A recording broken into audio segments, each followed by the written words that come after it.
Anda kembali di Breaking News TV One, sidang pra-peradilan Peggy Setiawan. Pemirsa, sidang putusan pra-peradilan Peggy Setiawan di Pengadilan Negeri Bandung atas penetapan tersangka pembunuhan Vina dan Eki di Cirebon, Jawa Barat akan berlangsung hari ini. Tim kuasa hukum Peggy Setiawan yakin seluruh gugatan yang diajukan akan diterima seluruhnya oleh hakim. Dan kita akan memantau jalannya sidang di Pengadilan Negeri Bandung, Jawa Barat. Kita lihat bersama saat ini Hakim Tunggal Eman Sulaiman sudah memasuki ruang sidang. Kita akan memantau bersama-sama jalannya sidang.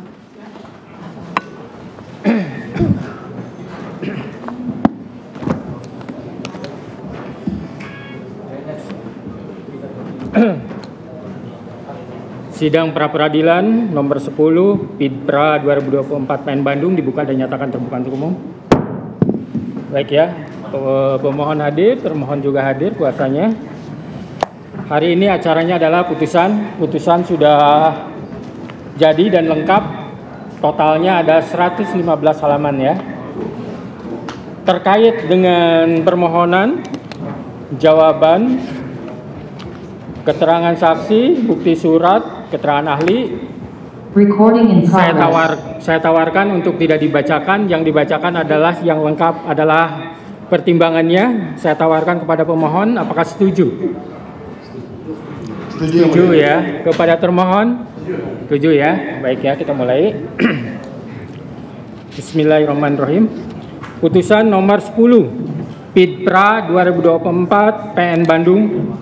Demi keadilan berdasarkan ketuhanan yang Maha Esa, Pengadilan Negeri Kelas 1A Khusus Bandung yang mengadili perkara pra-peradilan dalam tingkat pertama telah menjatuhkan putusan sebagai berikut dalam perkara antara Peggy Setiawan, lahir di Cirebon, umur 27 tahun, agama Islam, beralamat di Dusun 1, Blok Simaja, RT 04 RW 002, Desa Kepongpongan, Kecamatan Talun, Kabupaten Cirebon.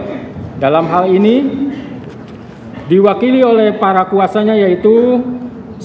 Sugianti Iriani SH, 2. Adnan Miftahul Hayat SH, 3. Muhammad Imanullah SH MKN, 4. Melani SH MH, 5. Dr. Umi Maskana SH MHum, 6. MN Insang Nasruddin SH, 7. KM Ibnu Sina Jainuddin SHMH, 8. Aprian Setiawan SHMH, 9. Rio Damas Putra SH, 10. Asep Muhyiddin SHMH, 11. Mukhtar Effendi SHMH, 12. Imelda Damesari SH CPL, 13. Rahim Syah Putra SH, 14. Gideon Manurung SH, 15. Oji Tantowi SH, 16. Sunan Bendung SH, 17. Ada Ati Suryati SH, 18. Marwan Iswandi SHMH, 19. Nicholas Johan Kili SHMH, 20. Nicholas Rapel Kili SH, 21. Agus Firman Panjaitan SH, dan 22. Jidin Siagian SHMH. Kesemuanya adalah advokat dan konsultan hukum yang tergabung pada kantor Law Office Sugianti Iriani SH dan rekan yang berkedudukan di Jalan Salam 12B, Blok Kapling, Kelurahan atau Desa Kepongpongan, Kecamatan Talun, Kabupaten Cirebon, Jawa Barat, berdasarkan surat kuasa khusus tertanggal 8 Juni 2024, selanjutnya disebut sebagai pemohon. Melawan Kepolisian Negara Republik Indonesia, Sekyu Kepala Kepolisian Daerah Jawa Barat, Sekyu Direktur Reserse Kriminal Umum Polda Jawa Barat, yang berkedudukan di Jalan Soekarno-Hatta nomor 748 Cimencrang, Kecamatan Gede Bage, Kota Bandung, Jawa Barat. Dalam hal ini diwakili oleh para kuasanya yaitu Kombes Polisi Nur Hadi Handayani SHMSI, AKBP Susi Bina Kurniati SHMH, AKBP Reni Martaliana SHMM, 4. Pembina tingkat 1 Dr. Anang Usman SHMSI, AKBP Rudi Trihandoyo SEMH, Kompol Deni Muktamar SOS SH, AKP Muhammad Maryadi SH, AKP Aprijal Wahyudi Ahmad SIKMM, Penata tingkat 1 Ajat Sudrajat SH, AKP Anggi Eko Prasetyo STK SIK, Ibda Sumardi SHMH, Ibda Nopan Sarip Hidayat SH, Aibtu Heri Wibowo SH, Aibtu Roni Effendi Sembiring SH, dan Bribka Anwar Hadi SH.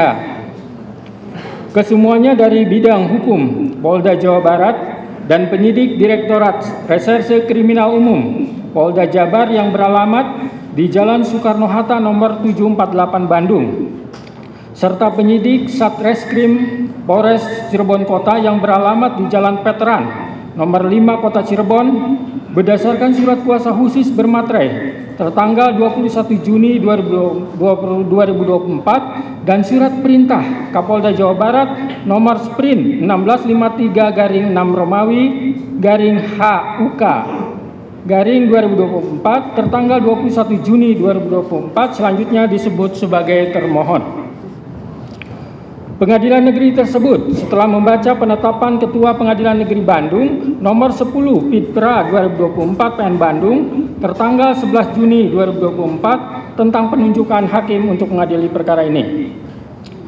Setelah membaca penetapan hakim tentang hari sidang, setelah membaca berkas perkara dan surat-surat yang berhubungan dengan perkara ini, setelah memeriksa bukti surat dan mendengarkan keterangan para saksi yang diajukan di persidangan. Tentang duduk perkara, menimbang bahwa pemohon melalui surat permohonannya tertanggal 11 Juni 2024 yang telah didaftarkan di Kepanitraan PN Bandung di bawah register perkara nomor 10 Pidpra 2024 PN Bandung telah mengajukan permohonan pra peradilan dengan alasan sebagai berikut. Permohonan dianggap dibacakan. Menimbang bahwa pada hari Senin tanggal 1 Juli 2024 sebagaimana persidangan yang telah ditetapkan untuk pemohon hadir para kuasanya, begitu juga untuk termohon hadir para kuasanya di persidangan. Menimbang bahwa terhadap permohonan pra peradilan yang diajukan oleh pemohon tersebut, termohon telah mengajukan jawabannya tertanggal 2 Juli 2024 sebagai berikut, dianggap dibacakan.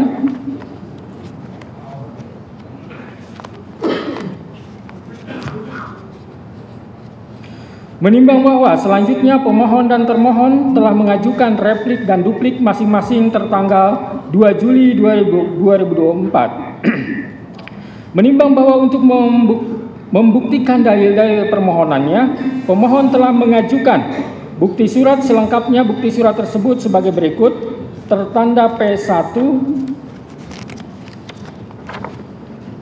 sampai dengan P31. Menimbang bahwa bukti surat tersebut telah dicocokkan sesuai dengan aslinya, kecuali bukti P1, P3, P16, P17, P21, P25, P26, P27, P28, P29, P30, dan P31 fotokopi dari fotokopi.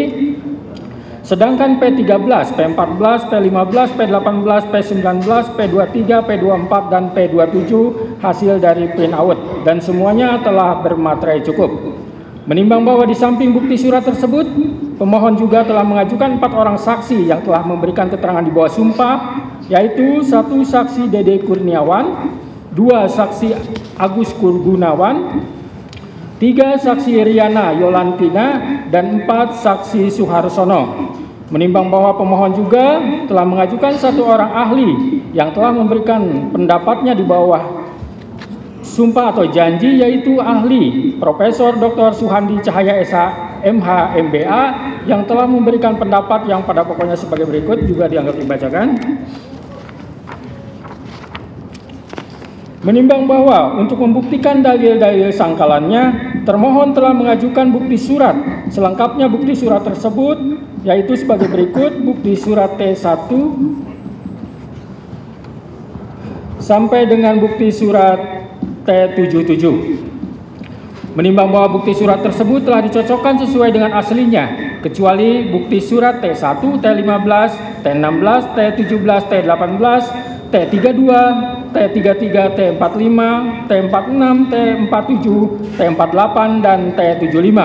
Fotokopi dari fotokopi dan semuanya telah bermaterai cukup. Menimbang bahwa termohon di dalam perkara pra peradilan akuo tidak mengajukan saksi, akan tetapi telah mengajukan 1 orang ahli, yaitu Profesor Dr. Agus Surono SHMH yang telah memberikan pendapat yang pada pokoknya sebagai berikut, dianggap dibacakan.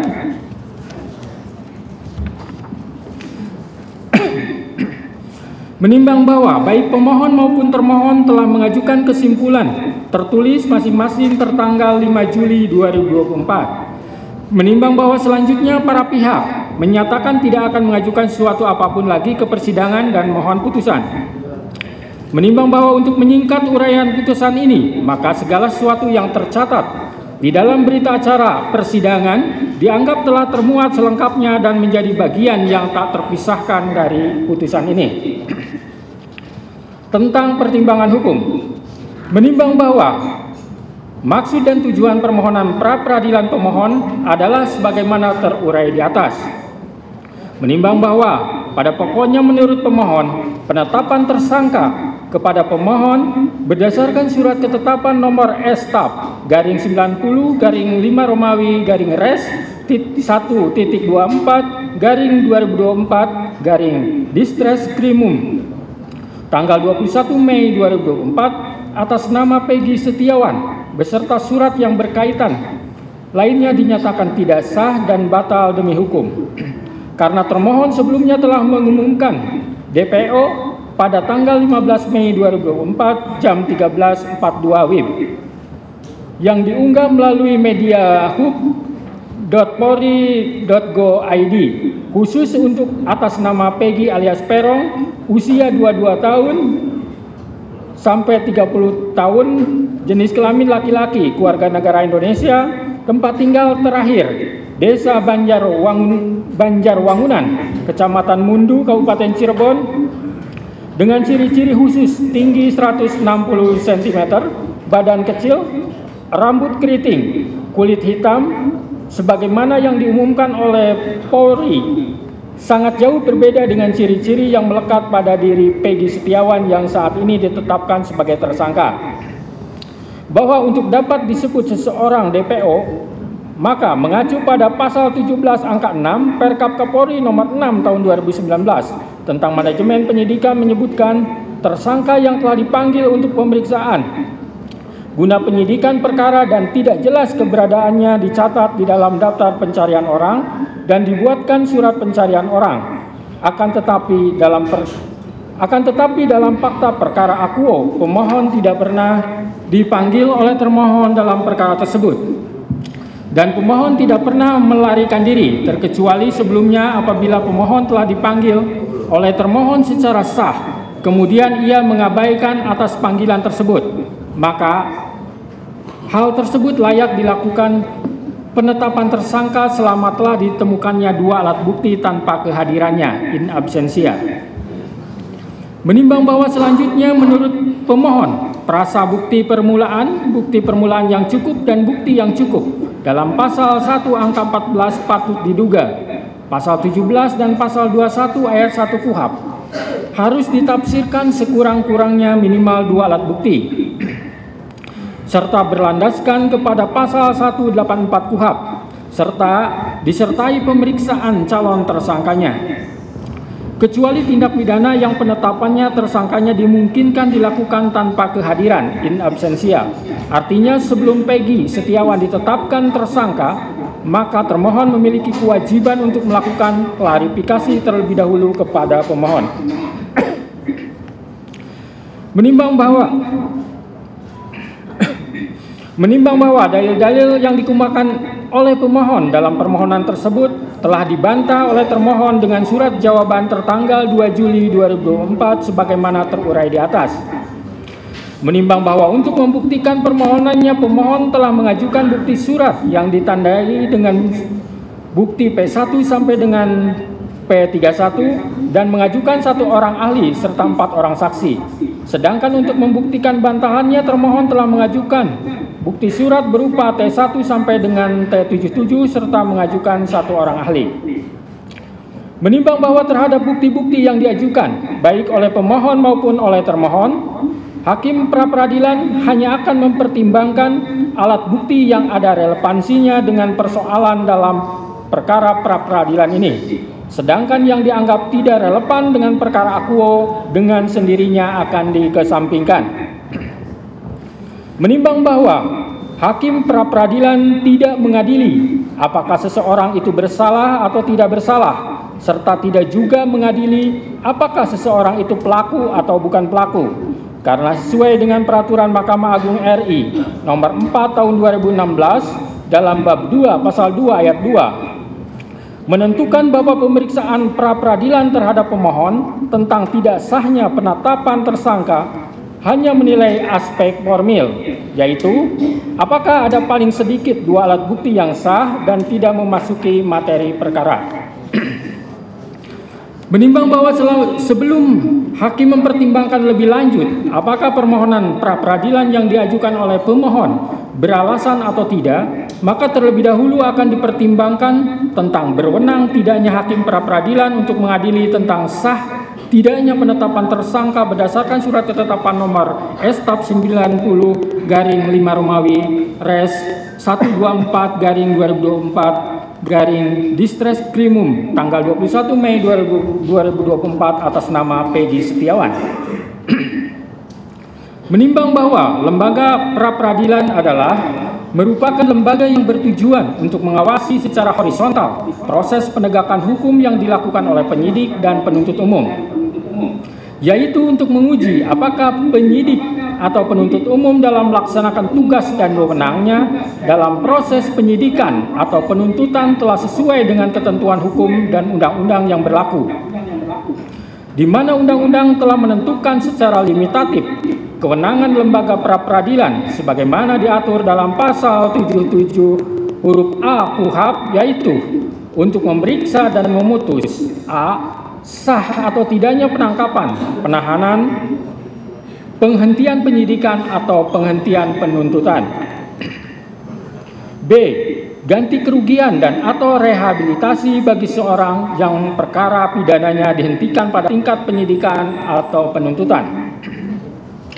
Menimbang bahwa apabila mengacu pada ketentuan pasal 77 KUHP, maka jelas pengujian sah tidaknya penggeledahan dan penyitaan tidak termasuk ke dalam kewenangan lembaga pra-peradilan, dan dalam praktek peradilan selama ini hakim selalu berpedoman pada ketentuan pasal 77 KUHP untuk menentukan kewenangannya dalam memeriksa dan mengadili permohonan pra-peradilan tersebut. Menimbang bahwa akan tetapi setelah adanya putusan Mahkamah Konstitusi nomor 21/PUU 12 Romawi 2024 yang di dalam amar putusannya menyatakan pasal 77 huruf A Undang-Undang nomor 8 tahun 1981 tentang KUHP tidak mempunyai kekuatan hukum mengikat sepanjang tidak dimaknai termasuk penetapan tersangka, penggeledahan dan penyitaan, yang berarti secara konstitusional telah diakui bahwa penetapan tersangka, penggeledahan dan penyitaan juga termasuk sebagai salah satu kewenangan lembaga pra-peradilan, di mana oleh karena putusan Mahkamah Konstitusi bersifat final dan binding sehingga mengikat bagi siapapun juga, dan semenjak adanya putusan Mahkamah Konstitusi tersebut telah terdapat beberapa putusan pra-peradilan yang mengakui bahwa penetapan tersangka, penggeledahan dan penyitaan termasuk objek lembaga pra-peradilan. Menimbang bahwa yang jadi pertanyaan sekarang, apakah penetapan tersangka berdasarkan surat ketetapan nomor Estap /90/5 Romawi /Res 124/2024 tertanggal 21 Mei 2024 atas nama Peggy Setiawan adalah sah atau tidak?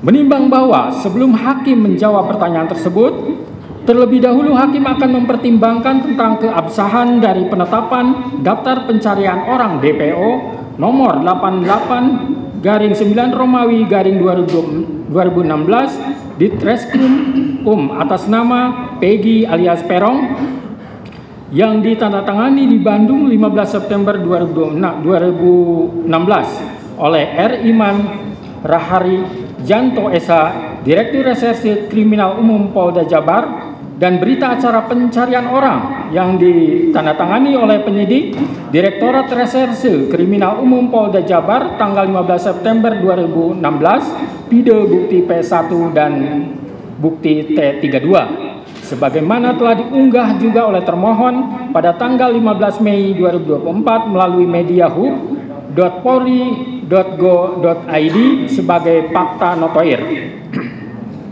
Menimbang bahwa dalam permohonannya pemohon telah mendalilkan bahwa pemohon tidak pernah dipanggil oleh termohon dalam perkara tersebut dan pemohon tidak pernah melarikan diri. Menimbang bahwa atas dalil permohon tersebut, termohon dalam jawabannya halaman 32 sampai 33 pada pokoknya mendalilkan termohon sebelum menetapkan pemohon sebagai tersangka dan menerbitkan pemohon sebagai daftar pencarian orang DPO berdasarkan surat nomor DPO /88/9 Romawi /2016 Distret Krimum tanggal 15 September 2016, termohon telah melakukan serangkaian penyelidikan dan penyidikan terlebih dahulu dan telah mendatangi alamat rumah ibu kandung pemohon yang beralamat di Dusun 1 Blok Simaja, RT 002 RW 002, Desa Kepongpongan, Kecamatan Talun, Kabupaten Cirebon, Jawa Barat, pada tanggal 2 September 2016. Namun pada saat itu, ibu kandung pemohon yang bernama Sudari Kartini mengatakan kepada penyidik bahwa saudara Peggy Setiawan tidak ada di rumah dan sedang berada di Bandung. Tidak menyebutkan di mana alamat di Bandung tersebut. Atas dasar keterangan dari ibu kandung, saudara Peggy alias Perong tersebut, kemudian penyidik telah melakukan pencarian terhadap saudara Peggy alias Perong yang dibuktikan dengan berita acara pencarian tersangka atas nama Peggy alias Perong pada tanggal 15 September 2016. Sehingga dengan demikian sangatlah tidak beralasan apabila pemohon masih mempermasalahkan tentang pemanggilan terhadap tersangka Peggy Setiawan alias Perong. Adapun dalam kasus-kasus tertentu berdasarkan pertimbangan penyidik, seorang tersangka tidak mesti harus dilakukan pemanggilan terlebih dahulu. Menimbang bahwa terkait sah atau tidaknya penetapan DPO atas nama pemohon karena terjadi dalam rentang waktu antara tahun 2016 sampai dengan tahun 2024, maka hakim akan merujuk pada bukti P16 dan bukti P17 berupa Peraturan Kepala Kepolisian Negara Republik Indonesia Nomor 14 Tahun 2012 tentang Manajemen Penyidikan Tindak Pidana dan Peraturan Kepala Kepolisian Negara Republik Indonesia Nomor 6 Tahun 2019 tentang Penyidikan Tindak Pidana. Menimbang bahwa berdasarkan pasal 31 ayat 1 Peraturan Kepala Kepolisian Negara Republik Indonesia Nomor 14 Tahun 2012 tentang Manajemen Penyidikan Tindak Pidana menegaskan bahwa tersangka yang telah dipanggil untuk pemeriksaan dalam rangka penyidikan perkara sampai lebih dari 3 kali dan ternyata tidak jelas keberadaannya dapat dicatat di dalam daftar pencarian orang DPO dan dibuatkan surat pencarian orang. Menimbang bahwa selanjutnya berdasarkan Peraturan Kepala Kepolisian Negara Republik Indonesia Nomor 6 Tahun 2019 tentang Penyidikan Tindak Pidana, pasal 17 menegaskan bahwa tersangka yang telah dipanggil untuk pemeriksaan guna penyidikan perkara dan tidak jelas keberadaannya dicatat di dalam daftar pencarian orang DPO dan dibuatkan surat pencarian orang. Menimbang bahwa setelah hakim mencermati semua bukti dari termohon, tidak ada satupun bukti adanya surat panggilan yang dilayangkan oleh termohon kepada pemohon, sehingga pemohon tidak mengetahui dirinya masuk ke dalam daftar pencarian orang DPO. Termohon hanya mendatangi rumah pemohon dan bertanya kepada ibu kandung pemohon yang bernama Sudari Kartini yang mengatakan kepada penyidik bahwa Peggy Setiawan tidak ada di rumah dan sedang berada di Bandung tanpa membawa surat panggilan untuk disampaikan kepada pemohon. Menimbang bahwa hakim tidak sependapat dengan dalil dari termohon yang mengatakan tidak perlu pemanggilan terhadap pemohon karena menurut hakim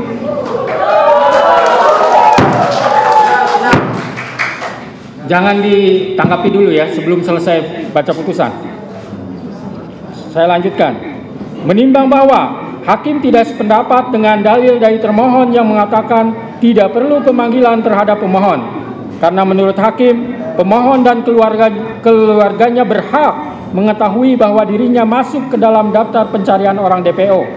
Guna pembelaan diri, terlebih lagi kewajiban harus adanya pemanggilan tersebut secara nyata dan tegas telah diatur dalam Peraturan Kepala Kepolisian Negara Republik Indonesia Nomor 14 Tahun 2012 tentang Manajemen Penyidikan Tindak Pidana dan Peraturan Kepala Kepolisian Negara Republik Indonesia Nomor 6 Tahun 2019 tentang Penyidikan Tindak Pidana.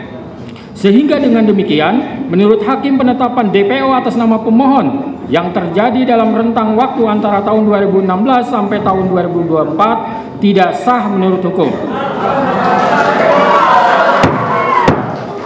Hadirin ya, tenang. Tahan dulu. Menimbang bahwa selanjutnya Hakim akan mempertimbangkan terkait penetapan tersangka berdasarkan surat ketetapan nomor S/90/5 Romawi /Res 124 2024 Diskrimum tanggal 21 Mei 2024 atas nama Peggy Setiawan adalah sah atau tidak. Menimbang bahwa pemohon mendalilkan menurut pemohon rasa bukti permulaan yang cukup dan bukti yang cukup dalam pasal 1 angka 14 patut diduga, pasal 17 dan pasal 21 ayat 1 KUHP harus ditafsirkan sekurang-kurangnya minimal 2 alat bukti serta berlandaskan kepada pasal 184 KUHP disertai pemeriksaan calon tersangkanya, kecuali tindak pidana yang penetapan tersangkanya dimungkinkan dilakukan tanpa kehadiran in absentia.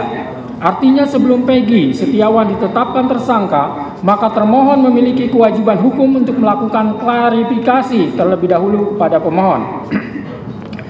Menimbang bahwa terkait dalil termohon dalam jawabannya pada halaman 27 sampai 28 yang pada pokoknya menegaskan bahwa penetapan tersangka yang dilakukan oleh termohon sudah memenuhi syarat-syarat sebagaimana dimaksud dalam A.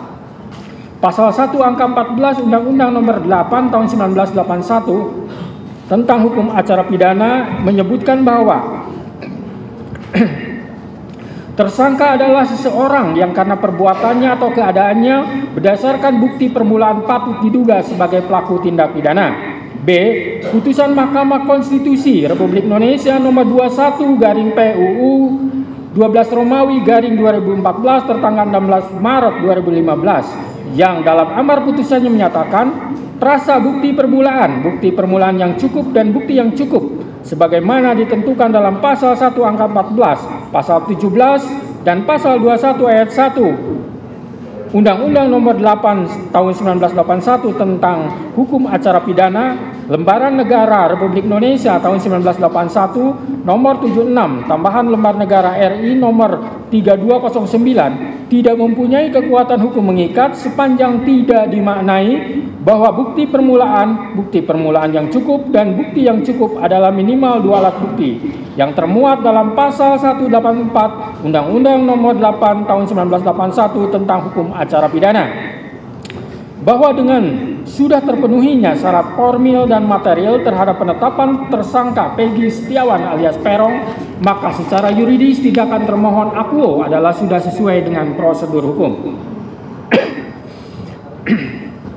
Menimbang bahwa sebagaimana dalil pemohon yang telah dibenarkan oleh termohon dihubungkan dengan bukti P9, T33, T34, dan T67 telah terbukti bahwa pemohon ditetapkan sebagai tersangka berdasarkan surat ketetapan tersangka nomor S/90/5 Romawi /Res 124 2024 Diskrimum tanggal 21 Mei 2024. Selanjutnya pemohon telah diperiksa sebagai tersangka sebagaimana berita acara pemeriksaan tersangka Peggy Setiawan alias Peron tertanggal 22 Mei 2024 dan tanggal 12 Juni 2024. Menimbang bahwa dari bukti P9, bukti T33, T34, dan T67 tersebut telah terbukti pemohon ditetapkan sebagai tersangka pada tanggal 21 Mei 2024 dan baru diperiksa sebagai tersangka besoknya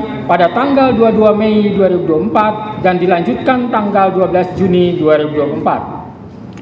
Menimbang bahwa Hakim tidak sependapat dengan dalil termohon dan ahli dari termohon yang berpendapat untuk penetapan tersangka hanya dengan bukti permulaan yang cukup, dan bukti yang cukup adalah minimal 2 alat bukti serta tidak harus adanya pemeriksaan calon tersangka terlebih dahulu.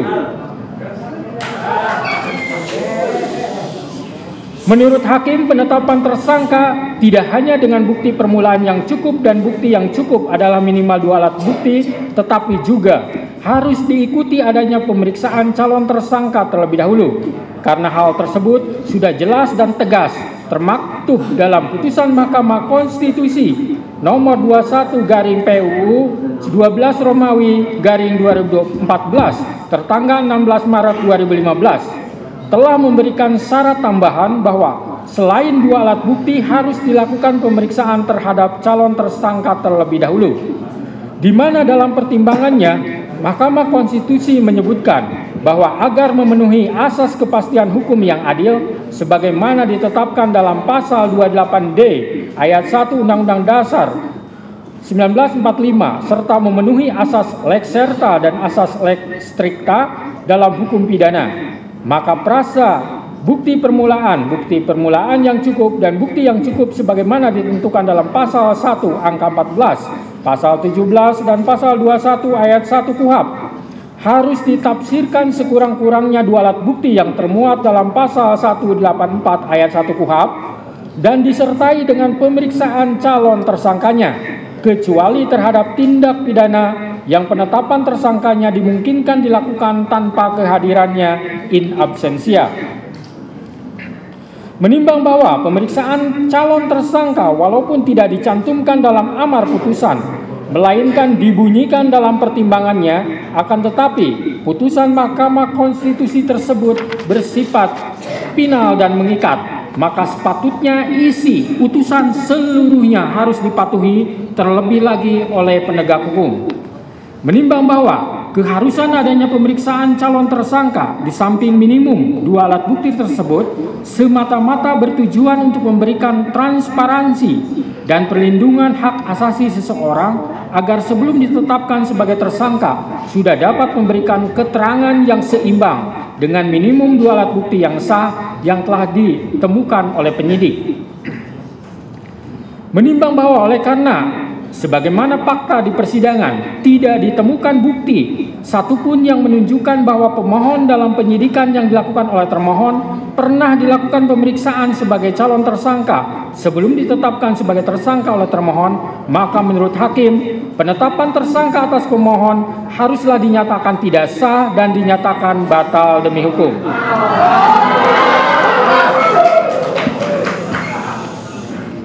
Menimbang bahwa berdasarkan pertimbangan di atas, maka alasan-alasan permohonan pra-peradilan yang diajukan oleh pemohon haruslah dinyatakan beralasan menurut hukum dan patut dikabulkan.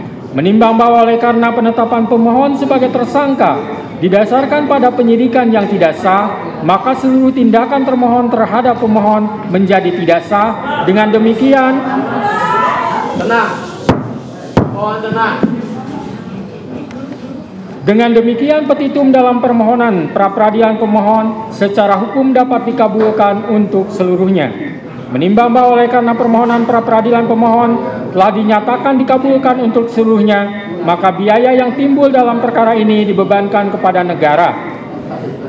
Memperhatikan Undang-Undang Nomor 8 Tahun 1981, Putusan Mahkamah Konstitusi Nomor 21/PUU 12 Romawi garing 2014 serta peraturan lain yang bersangkutan, mengadili 1. Mengabulkan permohonan pra-peradilan pemohon untuk seluruhnya.